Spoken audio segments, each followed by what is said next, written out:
Assalamualaikum Sobat Football United. Bahas kali ini, jadi ada beberapa yang request dan memang rencana gua ini memang akan membahas tentang daftar pemain Manchester United yang akan memperkuat kembali Manchester United musim depan atau berada di klub musim depan ya. Daftar ini sebenarnya dirilis oleh Manchester United hari ini di manunited.com. Sobat Football United bisa lihat daftar yang penuh ya. Jadi judulnya United Announce Official Retain List. The club explains the current status of the squad during the close season. Jadi ya, Manchester United mengeluarkan daftar para pemain yang tetap berada di Manchester United. Belum pemain yang baru datang atau yang diincar tentu saja. Di artikel tersebut disebutkan daftarnya para pemain yang akan cabut seperti kayak Phil Jones, Axel Tuanzebe, dan beberapa pemainnya yang juga, jadi bukan hanya di tim utama ataupun tim cadangan, termasuk juga tim akademi. Ini dijelaskan semua, artinya disebutkan ya, para pemain ataupun juga yang sedang dalam proses perpanjangan kontrak. Di situ masih disebutkan Eric Bailly ya, nama-nama seperti Eric Bailly, lalu juga Alex Telles, Donny van de Beek, karena mereka kan ini masih terikat kontrak dengan Manchester United. Jadi mereka masih tetap berada di daftar pemain Manchester United. Hanya saja kan pemain-pemain tersebut, ya seperti dikabarkan, mereka akan berusaha untuk dilepas, dijual. Artinya ada proses transfer di sana. Tapi statusnya tetap sebagai pemain Manchester United.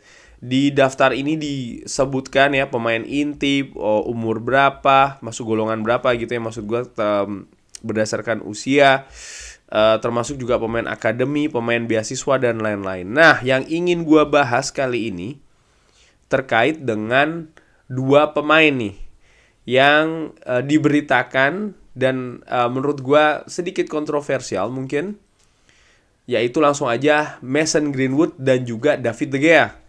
Jadi Mason Greenwood ini berada di daftar pemain yang tetap berada di Manchester United, sedangkan David De Gea justru pemain senior ini yang musim lalu mendapat penghargaan dari Premier League ya kan, bahkan memiliki rekor clean sheet yang luar biasa, sekalipun juga banyak kritik terutama terkait dengan distribusi bola dari David De Gea yang ya kalau gue bisa bilang sih musim lalu tidak bagus ya. Ini justru tidak ada di daftar tersebut.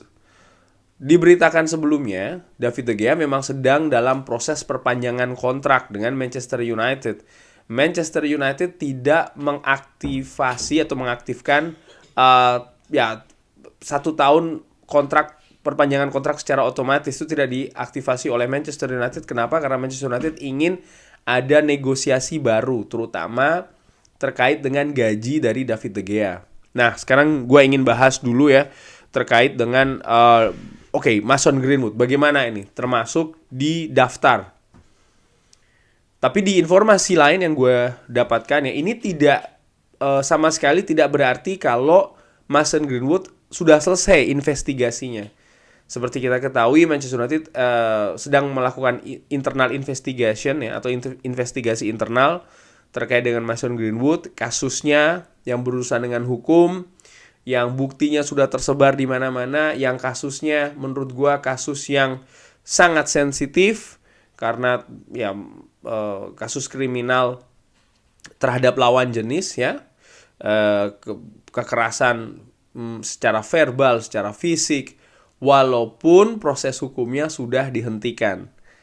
Sering sekali gue baca dan gue sampaikan juga, proses hukum dihentikan tapi bukan berarti kejadian tersebut tidak ada.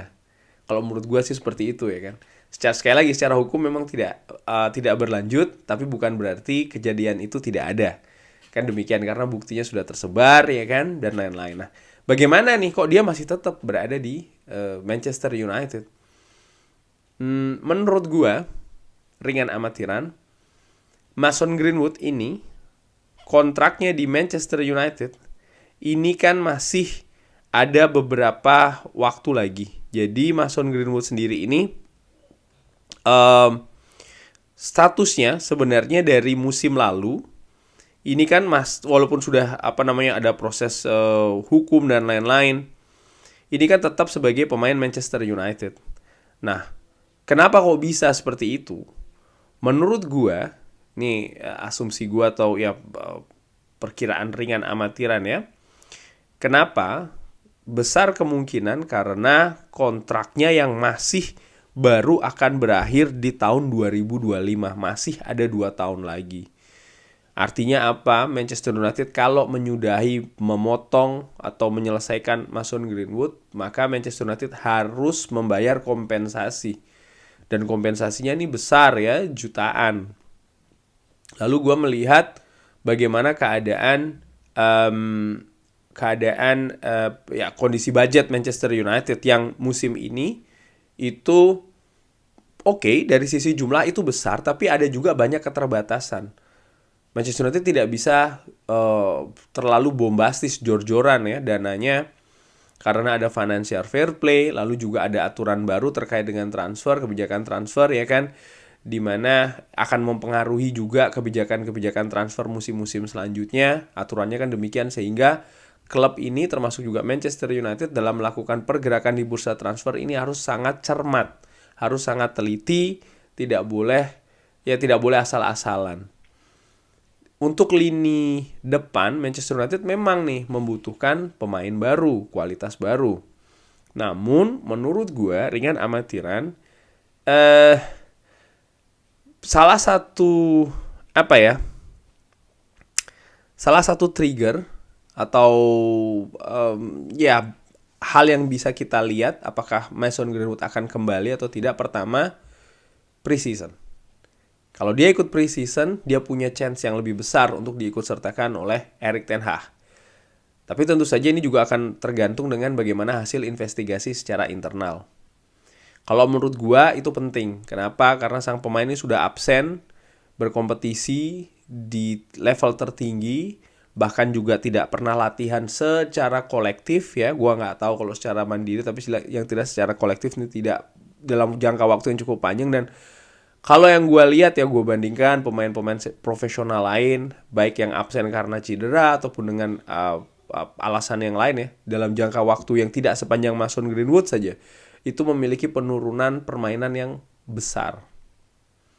Lalu belum soal masalah psikis dan juga mental, bagaimana sorotannya. Karena tadi gue sudah ungkapkan di depan, bagaimana masalah kriminalitas Mason Greenwood ya, walaupun proses hukumnya sudah selesai, ini kan hal yang sangat sensitif. Sekali lagi, proses hukum sudah berhenti, tapi bukan berarti kejadian itu kan tidak ada.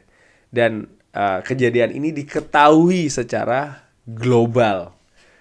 Pengaruhnya banyak sekali. Dan kalau gua memberikan pendapat, sering gua katakan di Football United juga, gua selalu berpikir bagaimana reputasi klub ini sangat erat ya. Manchester United menurut gue terlalu besar kalau hanya menerima pemain ya, hanya dari soal masalah teknis saja. Ada hal yang lebih besar menurut gue, karena bagaimana reputasi sejarah klub ini yang sangat besar, menurut gue ini jauh lebih dalam daripada permainan teknis dari para pemainnya sih menurut gue. Tentu saja penampilan yang bagusnya ada kontribusi ke prestasi, tapi jangan lupa juga ada hal-hal yang menurut gue bisa jadi melampaui batas. Manchester United baru-baru ini tentu saja juga ada sempat dikabarkan ada permasalahan salah satu pemainnya, Anthony ya kan, walaupun sekarang nampaknya agak tertutup sedikit kasusnya. Apakah memang betul kasusnya itu tidak betul dan lain-lain, ini kan juga bisa jadi demikian. Tapi efek dari kasusnya Mason Greenwood ini menurut gue sangat besar sekali gitu loh, sehingga gue berpendapat talenta itu bisa dicari ya, tapi reputasi itu sulit untuk dibangun, dan juga sulit untuk dipelihara. Jadi itu yang menurut gue yang harus lebih dijaga sih. Balik lagi, soal masalah kenapa kok sang pemain ini ada di daftar, seperti beberapa artikel yang gue baca, memang ini tidak ada kaitannya bahwa sang pemain ini akan atau sudah selesai investigasinya dan akan bermain lagi, nampaknya masih terlalu jauh ya dari kesimpulan tersebut. Oleh karena itu asumsi gue adalah ya karena memang kontraknya masih panjang dan Manchester United masih sekitar 2 tahun lagi kan, 2025. Oleh karena itu Manchester United memilih untuk tidak mengeluarkan uang dalam jumlah besar karena memutus kontrak dari Mason Greenwood. Akibatnya dia tetap berada di klub, makan gaji buta ya, memang iya sih, tapi nampaknya ini yang lebih dipilih oleh Manchester United karena mungkin hitung-hitungannya lebih kecil dibanding Manchester United harus menyudahi kontrak yang masih 2 tahun ini. Itu menurut gua ya, ringan amatir. Nah, untuk pemain yang selanjutnya, David De Gea ini bagaimana? Ini di luar dugaan ya. Tadinya gua pikir sang pemain ini sudah dekat untuk memperpanjang kontrak seperti yang diberitakan oleh beberapa sumber. Yang terbaru yang menghalangi adalah belum disepakatinya nilai gaji yang terbaru bagi David De Gea. Tentu saja ada pemotongan. Pada prinsipnya pihak dari David De Gea ini setuju untuk untuk dipotong gajinya. Prinsipnya itu, tapi nampaknya angkanya nih belum disepakati. Lalu juga bagaimana ada klub dari Saudi ya yang juga mendekati David De Gea. Ini kalau gue ambil dari Fabrizio Romano. Sebentar, sebelum ke Fabrizio Romano ya, langsung aja. Jadi Manchester United mengkonfirmasi Phil Jones, Axel Tuanzebe meninggalkan klub. Pembicaraan masih terus terbuka ya dengan David De Gea terkait dengan potensi kontrak baru. Tom Heaton, Nathan Bishop, Ethan Laird dan juga Rhys Bennett ini memperpanjang kesepakatan sampai 2024. Langsung saja ke kabar kedua dari Fabrizio Romano terkait dengan Mason Greenwood. Seperti yang gue katakan tadi ya, Manchester United menyertakan Mason Greenwood, tapi masih belum ada hasil dari investigasi internal. Dia masih dalam kontrak dan masih terus berada di daftar. Walaupun keputusan juga akan diberikan selanjutnya. Di sisi lain, investasi Manchester United di penjaga gawang yang baru akan tergantung dengan hasil negosiasi David De Gea. Diskusi masih terbuka. Kesepakatan yang baru ini hampir disetujui dari bulan Maret, tapi belum ditandatangani atau belum diselesaikan karena ada beberapa detail yang masih belum disepakati dan juga ada pendekatan dari klub di Saudi. David De Gea. Gua berpikir begini. Dari awal nampaknya rencananya tuh memang Manchester United tidak memprioritaskan posisi penjaga gawang. Prioritasnya ada di posisi lain. Jelas striker, pemain depan, pemain tengah, baru pemain belakang, baru kemudian kiper. Artinya apa? Prioritas budget pun juga demikian. Saat ini Manchester United kalau gue lihat di pergerakan itu konsentrasi betul mendatangkan Mason Mount. Mungkin akan menjadi incaran pertama diusahakan untuk datang. Erik ten Hag mungkin melihat ya lebih berpeluang untuk mendatangkan Mason Mount dulu karena dia tidak memperpanjang kontrak kan, tingkat kesulitannya tidak begitu sulit kalau dibandingkan dengan contoh Harry Kane ya, walaupun dikabarkan Harry Kane sudah dihentikan, sehingga Manchester United nampaknya full konsentrasinya untuk Mason Mount. Di situ juga kesulitannya cukup besar karena Chelsea memasang harga cukup tinggi. Intinya prioritas ada di Mason Mount. Dan gue perkirakan setelahnya akan ke pemain depan nih. Atau ya mendekati setelah Mason Mount ini adalah di pemain depan. Nah, ini juga terkait dengan budget, di mana ada keterbatasan, ya kan? Manchester United tidak yang kayak 800 juta, 500 juta, enggak. Kabarnya kan sekitar 100-150 plus angka penjualan. Tapi menurut gue ini akan berubah kalau David De Gea cabut dari klub. Sektor penjaga gawang ini sangat vital. Manchester United sejarahnya ya, mungkin Sobat Football United yang mengikuti klub ini dari tahun 2000-an berapa tuh? Yang ketika itu Manchester United berusaha untuk mendatangkan banyak sekali kiper menggantikan Peter Schmeichel, ya kan? Nama-nama besar, nama-nama berpengalaman, Fabian Barthez, Fabien Barthez juara dunia bersama dengan Prancis, Mark Bosnich, dan juga nama-nama lain. Nah, intinya kesulitan untuk menggantikan Peter Schmeichel. Pun juga ketika dari Edwin van de Sar, Manchester United atau Sir Alex Ferguson mendatangkan David De Gea dengan usia yang cukup muda, tapi prosesnya juga naik turun ya kan. Karena memang posisi penjaga gawang ini di atas lapangan hanya satu, tapi sangat vital sekali. Ditambah lagi di sepak bola modern harus bisa distribusi bola yang bagus dan lain-lain. Walaupun Erik ten Hag selalu menekankan tugas utama dari penjaga gawang adalah menghentikan atau mengamankan gawangnya supaya tidak kebobolan. Save the ball, block the ball. Itu yang lebih utama menurut Erik ten Hag. Nah, balik lagi. Jadi sangat vital sekali penjaga gawang ini. Dan penjaga gawang yang tersedia, yang sering disebutkan di media ya kan, yang cocok bagi Manchester United katakan demikian, ini harganya mahal-mahal semua. Sehingga budget harus beralih. Gua di Twitter, gua katakan bisa jadi kalau David De Gea cabut, Manchester United akan mencari penjaga gawang ya, yang harganya tentu saja tidak murah. karena akan langsung diplot sebagai penjaga gawang utama, mau siapapun itu namanya ya, gue pikir harganya kemungkinan besar akan tinggi dan akhirnya akan ada alokasi budget ke sana. Konsekuensinya apa di posisi lain? Gue memperkirakan mungkin Anthony Martial yang nggak jadi dijual karena Manchester United yang tadinya mungkin rencananya ingin mendatangkan 2 pemain depan ya, akhirnya cuma bisa 1. Dan kita tahu bagaimana Anthony Martial, kurang lebih demikian ya. Gue hanya bisa berharap kalau itu memang betul terjadi, maka ya semoga ketersediaannya tetap tinggi, tidak cedera dan lain-lain.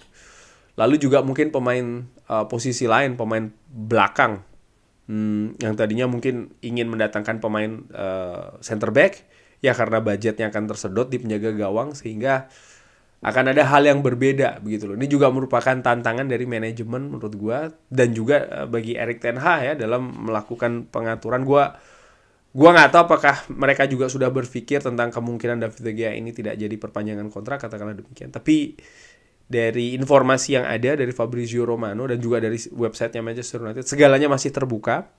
Walaupun diberitakan ya akan cabut, tapi dari sumber yang gue baca masih belum ke arah sana 100% ya, walaupun kemungkinan itu juga ada karena ya kontrak belum disepakati dan tidak dimasukkan ke daftar ya kan, walaupun tadi di website Manchester United juga disebutkan memang sedang dalam proses perpanjangan kontrak yang masih terbuka, kurang lebih demikian.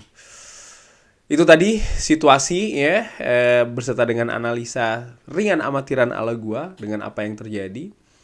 Mungkin Sobat Football United ada yang berpikir lagi, ya sudah kalau begitu budget untuk pemain depan disimpan saja dan diberikan kesempatan kepada Mason Greenwood. Kalau menurut gue dengan segala hormat pendapat yang mungkin berbeda dengan gue sih berpikir gue pikir lupakan pemain ini ya. Secara teknis dia sudah absen terlalu lama, dia harus mengejar ketertinggalan yang cukup besar dan bukan hanya soal teknis, soal non teknis pun juga demikian. Ada beberapa kabar yang mengatakan dia rencananya akan dipinjamkan 1 musim ya kan di luar negeri. Menurut gua tuh salah satu langkah yang diambil oleh Manchester United mungkin ya terkait dengan mengembalikan situasi fisik, teknis dan juga psikis dari sang pemain. Dan setelahnya mungkin baru dilihat perkembangannya seperti apa. Tapi yang jelas untuk musim depan menurut gua sih masih enggak ya pemain ini. Kurang lebih demikian. Bagaimana menurut Sobat Football United? Ada tanggapan? Drop di kolom komen. Terima kasih sudah menyaksikan. Jangan lupa like, subscribe. Assalamualaikum warahmatullahi wabarakatuh.